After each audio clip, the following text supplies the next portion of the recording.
لنگر ہونا چاہیے, کھانا ہونا چاہیے, ثواب کا ذریعہ ہے, لیکن کل خدمت یہی نہیں ہے. کچھ لوگ اسی کو سب کچھ سمجھ بیٹھے ہیں, سب کچھ یہی سمجھ بیٹھے. اگر کھلانے کا زیادہ بہت شوق ہے اور ثواب حاصل کرنا ہے تو جاؤ افریقہ کی سرزمین پر ان نہتے بچوں کو جو گھاس کھانے پر مجبور ہیں. یمن اور ملک شام میں نے بہت قریب سے دیکھا. ملک شام میں اب کچرے کھانے لگے بچے.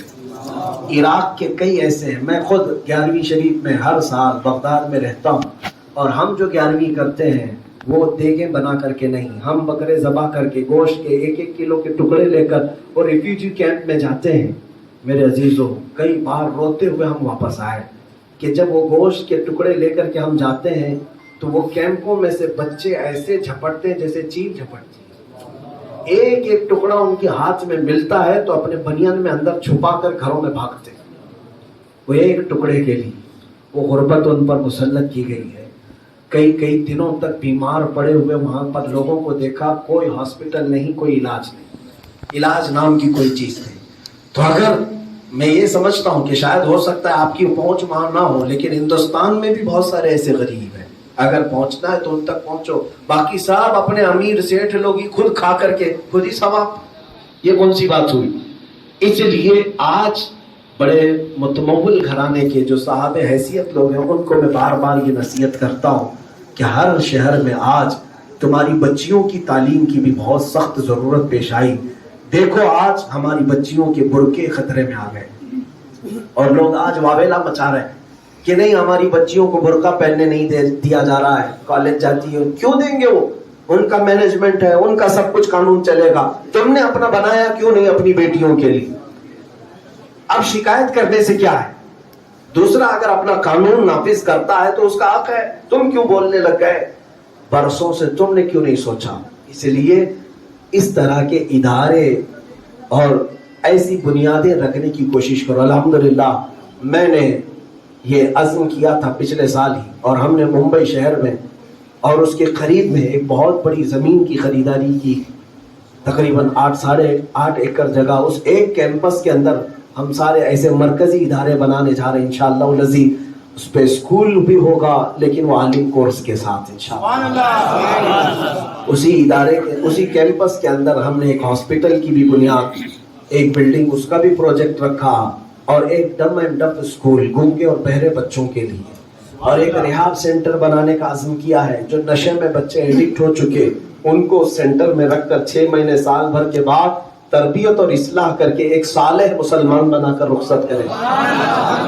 اسی کیمپس کے اندر ہم نے ایک اولڈ ایج ہاؤس بھی رکھا ہے بوڑھے لوگوں کے لیے, جن بوڑھوں کو ان کے اولاد چھوڑ چکی ہے, ان کا ٹھکانہ نہیں, ان کے لیے. میں نے ہندوستان بھر میں دیکھا کوئی ادارہ ہمارا نہیں ہے. جو ادارے ہیں وہ کرسچنز کے ہیں یا دوسرے آشرم موجود ہیں. ہمارے بوڑھے لوگ وہاں جا کر پناہ لینے پر مجبور ہیں.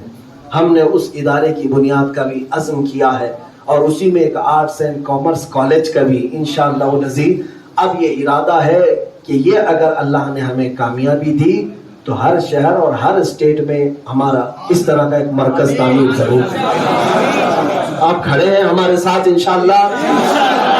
آج کے بعد ایک سکہ بھی پیسہ بھی جائے تو اس کو سوچ سمجھ کر کے کہ وہاں جائے جو میری قبر میں میرے صدقہ جاریہ کا ذریعہ بن جائے, اس کا ثواب مجھے ملتا رہے انشاءاللہ العزیز. تعاون کے سلسلے میں بھی یہ فقیر آپ کے پاس آئے گا. جب ہمیں تعاون کی ضرورت ہو تو آپ سب کھڑے رہیں گے انشاءاللہ. میں چندہ مانگنے کا عادی نہیں ہوں, لیکن آج تک اللہ گواہ ہے, میرے جاننے والے بھی جانتے ہیں, میں نے آج تک کسی سے نہ اپنی تعویذات پر نہ اپنی تقریروں پر کبھی کوئی مطالبہ نہیں کیا, آج تک نہیں الحمدللہ. نہ میں اپنی تقریریں بیچتا ہوں نہ ہی اپنی کسی علم کو بیچتا ہوں, کبھی نہیں. ہم نے نہ نذرانے کے ڈیمانڈ رکھے نہ ہی کہیں پر کوئی لفافے کی امید اور توقع.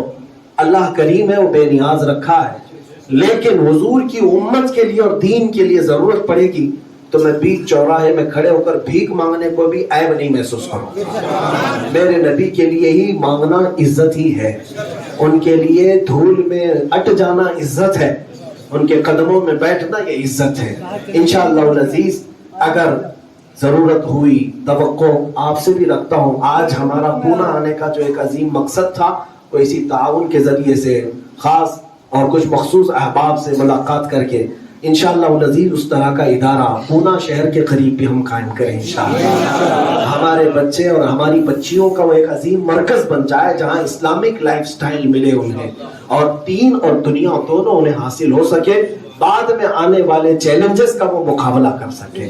اللہ کریم آپ کے بازوؤں میں طاقت عطا فرمائے. اور اس سلسلے میں کچھ بھی معلومات لینا ہو تو میرے بھائی مولانا عبد المجید صاحب سے اور حافظ عثمان برکاتی صاحب سے آپ رابطہ کر سکتے ہیں. اللہ تعالیٰ آپ سب کو سلامت رکھے.